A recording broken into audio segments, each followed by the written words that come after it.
نبی رحمت علیہ الصلاۃ والسلام نے صحابہ کرام علیہم رضوان کے سامنے گزشتہ امتوں کے احوال ذکر فرمائے کہ ایک ہزار سال ان کی عمریں ہوتی تھی، 1500 سال تک وہ زندہ رہتے تھے۔ تو صحابہ کے دلوں میں تجسس پیدا ہوا کہ اگر عمر 1000 سال ہوگی تو نماز بھی تو 1000 سال ہی پڑھیں گے نا، اگر عمر 1500 سال ہوگی تو روزے، عبادتیں، یہ سارے کام بھی تو بڑے زیادہ کرتے ہوں گے۔ تو یہ شوق جب پیدا ہوا تو اللہ کریم نے فرمایا کہ محبوب میں ایک رات دیتا ہوں، لیلۃ القدر خیر من الف شہر، جو رات ایک ہوگی پر 1000 مہینے سے بہتر ہوگی، 1000 مہینے سے۔ یہ رات اگر کسی کو میسر آ جاتی ہے اور پھر وہ صدق دل کے ساتھ، یعنی توجہ کے ساتھ، انہماک کے ساتھ، احتساب کی نیت سے، گناہوں کی معافی کی نیت سے اگر وہ اس رات کا قیام کرتا ہے، عبادت کرتا ہے، ذکر کرتا ہے، دعا کرتا ہے، تو محبوب کریم علیہ السلام نے وعدہ فرمایا ہے کہ اللہ اس کے پچھلے سارے گناہوں کو معاف فرما دے گا۔ دین، شریعت، قرآن، اسلام یہ بحث کرنے نہیں آیا دنیا میں۔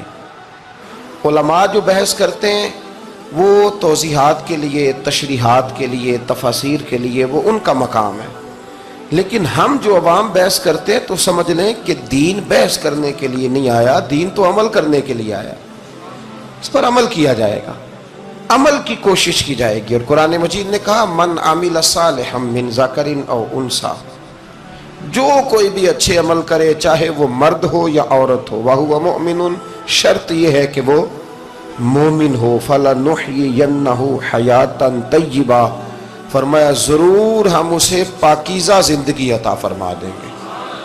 جو عمل والے لوگ ہوتے ہیں انہیں اللہ کون سی زندگی دیتا ہے؟ حیات طیبہ، پاکیزہ زندگی۔ اللہ پاک، صاف ستھری، غلاظتوں سے پاک زندگی دیتا ہے جو بندہ عمل کرتا ہے۔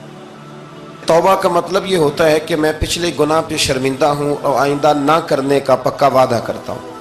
انسان ہے، وعدے کے باوجود بھی کہیں غلطی کر لیتا ہے تو اللہ معاف کرنے والا ہے، لیکن وہ ساری رات روتا رہا، ہر مسجد سے چیخنے کی آواز آئی، اس نے ساری رات مسجد میں رو کے گزاری، لیکن جھوٹ چھوڑنے کا اس کا ارادہ ہی کوئی نہیں۔ وہ تو کہہ رہا ہے 3 دن کا رمضان رہ گیا ہے، پھر میں نے دیکھ نہیں لینا تمہیں۔ فساد چھوڑنے کا اس کا پروگرام ہی کوئی نہیں۔ وہ تو میاں طے شدہ بات ہے کہ سویرے وہ دکان پہ جائے گا اور صبح جو بیسن بیچے گا نا سموسے اور پکوڑے کے لیے، اس میں بھی ملاوٹ کرنے کا ارادہ رکھتا ہے۔ تو یہ ساری رات توبہ توبہ کہنے کا کیا مطلب ہوا؟ کھل کے ساری رات اس نے توبہ توبہ کی۔ حضرت عمر فاروق رضی اللہ تعالیٰ عنہ کے بارے میں امام ابن جوزی نے لکھا ہے کہ رات کو نا گھر کے اندر بیٹھے بیٹھے اچانک رو پڑے حضرت عمر، 62 سال عمر ہے، خلافت کے آخری ایام چل رہے ہیں، تو رو پڑے ایسے ہی گھر میں بلا وجہ ہی۔ آپ کی اہلیہ نے، زوجہ نے بیٹے کو اٹھایا، فرمایا پتہ کرو تمہارے باپ کو کیا مسئلہ ہے، کہیں کوئی تکلیف تو نہیں، درد تو نہیں، صاحبزادے آئے؟ ابا جی کیا بات ہے؟ فرمایا اماں کو بلاؤ۔ سب لوگ جمع ہو گئے تو جناب عمر فاروق رضی اللہ تعالیٰ عنہ فرمانے لگے کہ بیٹھو میرے ارد گرد۔ سب بیٹھ گئے تو فرمانے لگے آج جب میں مسجد سے نکلا تھا تو میرے نبی پاک کے سچے صحابہ، سچے رسول کے سچے صحابہ، حضور کے سچے غلام یہ کہہ رہے تھے کہ عمر بڑا ہی اچھا ہے، عدل والا ہے، انصاف والا ہے۔ تو ابا جی اس میں رونے والی کیا بات ہے؟ تو فرمانے لگے ڈر یہ لگتا ہے کہ باہر تو میں اچھا تھا، کہیں گھر میں تو نہیں کوتاہیاں کرتا رہا۔ میری بات پہ توجہ کرنا، کہیں گھر میں آپ باتیں سن لیں تو شاید جتنی میں کرتا ہوں دوسرا کار ہی کوئی نہ سکے، لیکن جب عمل کے راستے پہ ہم نکلتے ہیں تو وہ مسدود ہے، وہ بند ہے۔ عمل کس نے کرنا ہے؟ آپ کوئی آیت پڑھیں تو یہاں غلطی نکالنے والے 20 لوگ مل جائیں گے، 20 لوگ، لیکن اس آیت پہ عمل کرنے والے کتنے ملیں گے؟ تو حضرت عمر فاروق رو رہے تھے، کہنے لگے کہیں تمہارے حقوق تو نہیں پامال کرتا رہا؟ تو آپ کی اہلیہ نے جب سنا تو وہ کہنے لگی عمر مجھے تو بڑا پرانا شکوہ ہے، آپ کا جاہ و جلال اتنا تھا میں بات نہیں کر سکی۔ عمر تم نے سارا دن مسجد میں گزار دیا اور ساری رات نقاب اوڑھ کے مدینے کی گلیوں میں گزار دی، میں تو زندگی کی کوئی خوشی دیکھ ہی نہیں سکی۔ چاہ تو میرے اندر بھی تھے نا کہ میرا شوہر کچھ گھڑیاں بیٹھتا, کہیں مجھے لے کے جاتا, تو میں تو کچھ نہیں دیکھا, مجھے بڑا شکوہ ہے. تو حضرت عمر کہنے لگے چل اللہ کی رضا کے لیے معاف کر دے. بھئی معافی بیوی سے نہیں مانگی جا رہی, معافی اپنی غلطی کی مانگی جا رہی. یہ سمجھ لیں, بیوی کے لیے تو خاوند کا بہت بڑا مقام ہے نا, لیکن یہاں غلطی کس بات کی ہے؟ اپنی کمزوری پر غلطی کا اعتراف کر کے معذرت کا سوال کیا جا رہا ہے. تو حضرت عمر کہنے لگے معاف کر دے. تو اہلیہ کہنے لگی میں نہیں معاف کرتی, میری شرط پوری کریں. فرمایا وہ کیا؟ فرمانے لگی قیامت میں جب اللہ آپ کے لیے جنت کا حکم دے گا تو آپ میری سفارش کریں گے اللہ کی بارگاہ میں؟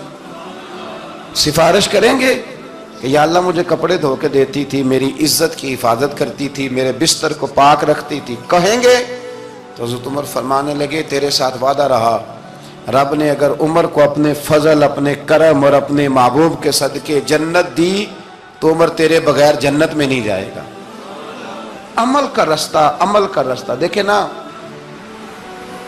2 دفعہ استاد بات کرتا ہے, 2 دفعہ,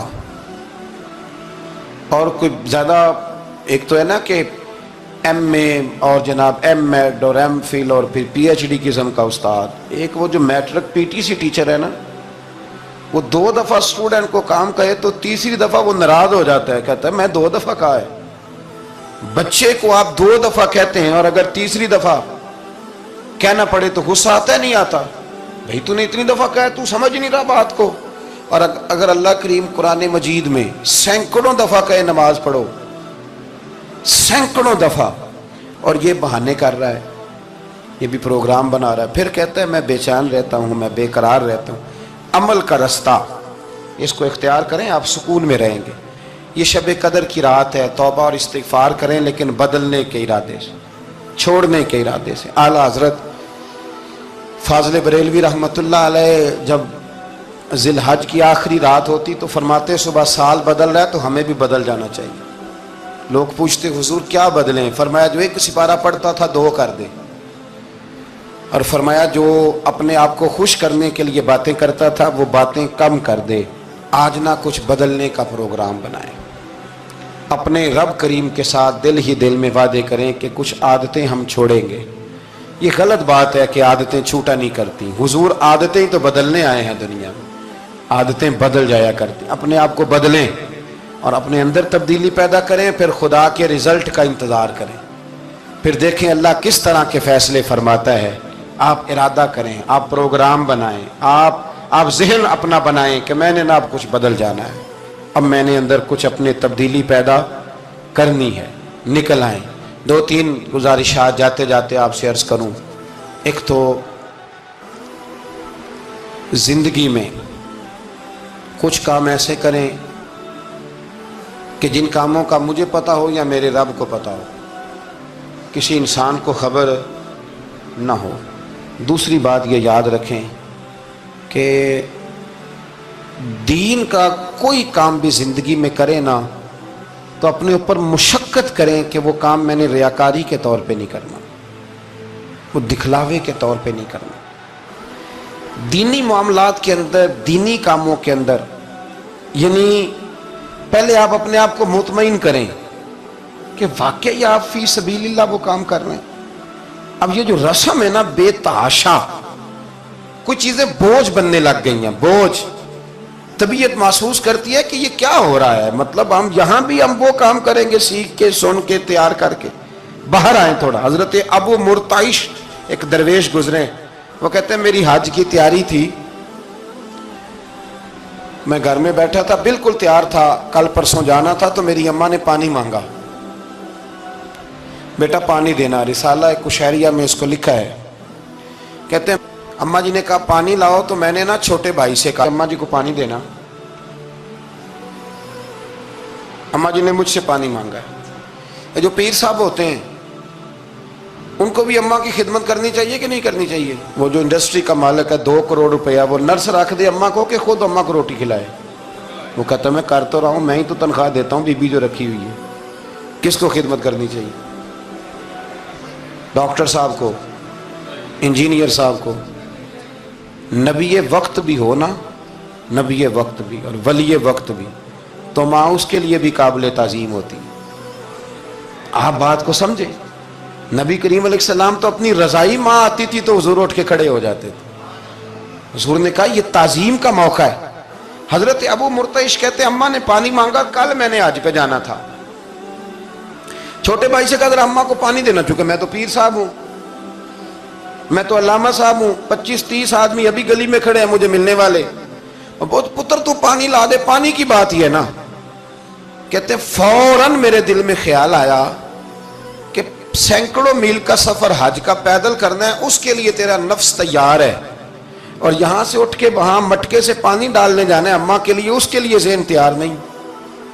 فرماتے ہیں پھر میرے اندر سے آواز آئی کہ یہ تو حج کرنے جا رہا ہے نا, اس میں لوگ تجھے حاجی کہیں گے, اور واپسی پہ تیرے گلے میں پھولوں کا ہار ڈالیں گے, لیکن اماں کو پانی پلانے پر تو کوئی بندہ انعام نہیں دے گا, کوئی شور نہیں ہوگا. تو فرماتے ہیں میں سمجھ گیا کہ ابھی میں حج کے لیے نفسیاتی طور پر تو تیار ہوں, پر دلی طور پر تیار نہیں ہوں. کہتے ہیں میں نے حج کا ارادہ چھوڑ دیا. میری اماں کہنے لگی بیٹے جاتا کیوں نہیں؟ میں نے کہا اماں پہلے تیرے تک پہنچ لوں, پھر بیت اللہ شریف تک بھی پہنچ جاؤں. تو دینی کام زندگی میں کوئی بھی کرے نا, مخلص ہو کے کریں, نکل آئیں تصنع سے, بس کریں. یار مطلب سب کے سامنے اداکاری تو اللہ رسول کے سامنے بھی اداکاری چھوڑ دیں یار. مطلب ویسے بھی میں کہتا ہوں اداکاری کرتے بندہ تھک جاتا ہے, اداکاری کرتے کرتے نا بندہ وہ لمبی نہیں چلتی. تو آپ نارمل زندگی میں اللہ رسول کے ساتھ رہیں گے تو وہ آپ کے لیے بہتری ہوگی, آسانی ہوگی آپ کے لیے.